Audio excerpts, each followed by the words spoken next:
Thank you, John. Let's bring in Andy McCarthy because if it's a Monday, we got more trials to talk about. Today is Hunter Biden. Right. With this decision, it indicates that Hunter Biden will not take the stand. I don't think that would be a surprise to you, but, his lawyers had really presented this quite a bravado going into this case, but it is unlikely he'll testify. Do you think that's a good decision? It is a good decision, Dana. I think looking at his potential sentencing guidelines, it looks to me like even if he gets convicted here, he's got a good chance of avoiding a prison sentence. That calculation can change if a defendant takes the stand, gives a version of events that the jury obviously rejects, especially if what we just heard is true, that the government would come back with rebuttal witnesses. And the consequences of that under the sentencing guidelines would be to add additional points to computing his offense level, as it's called in the guidelines, which would lean closer toward a prison sentence. So I think this is a smart move.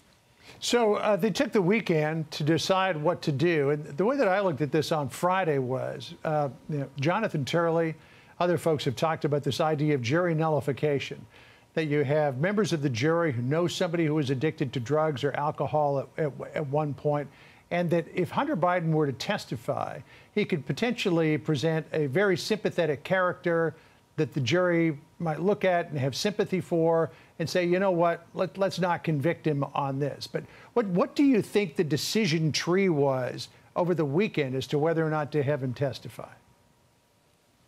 I don't disagree with that analysis, John. I think that they may feel like they accomplished that with calling his daughter last week. I think factually, in terms of the evidence in the case, that was not a great strategic decision. But if what you're trying to do is gin up sympathy for Hunter, I think his daughter's testimony may have done just that. My own view of it is, of course, they're trying for a nullification decision from the jury, but I think they're also trying to tee up their appeal.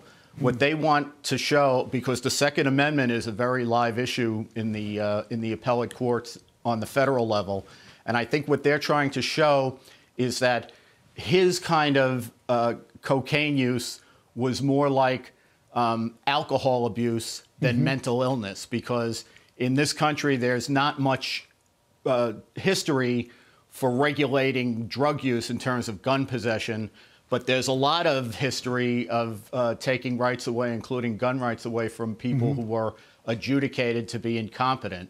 So they're trying to set this up. This is why the stress on the fact that no one can say he was using crack with certainty in the days around the time that he purchased the gun. That's where they're going, I think.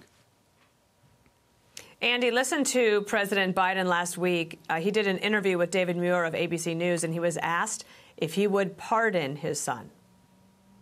As we sit here in Normandy, your son Hunter is on trial, and I know that you cannot speak about an ongoing federal prosecution. But let me ask you, will you accept the jury's outcome, their verdict, no matter what it is? Yes. And have you ruled out a pardon for your son? Yes. All right, Andy, to give you a final word on that revelation, he says he's not going to pardon him. And I believe he won't right up till Election Day.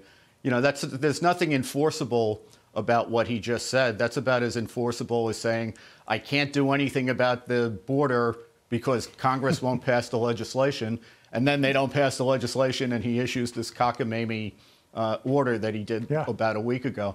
It's not enforceable, but I think it's the position he has to take, Dana, in the run-up to the election. He also didn't say he wouldn't commit Andy a McCarthy, sentence. thank you. So, all right, thanks, Andy. It's true. Thank you. I'm Steve Doocy. I'm Brian Kilmeade. And I'm Ainsley Earhart. And click here to subscribe to the Fox News YouTube page to catch our hottest interviews and most compelling analysis.